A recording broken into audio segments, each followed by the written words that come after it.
Hello, my name is Chris, and in today's video, I'm going to show you how to edit the information on your marketing website.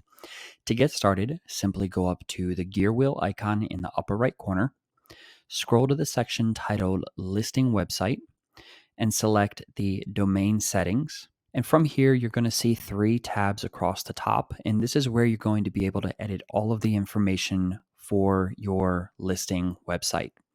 For instance, you can edit and add a custom website domain. If you want this functionality on your plan and it's not currently showing as available, feel free to reach out to our sales team and they'll be happy to get you connected with that feature on your account.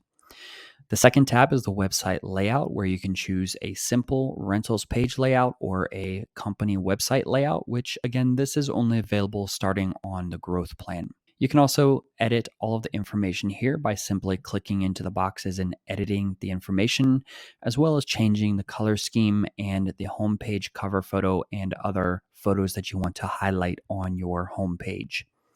And last but not least, you can edit the team and contact information for who and what information you want to display on your Contact Us page, including office locations and social media links associated with your brand. And that is how easy it is to edit the information on your marketing website.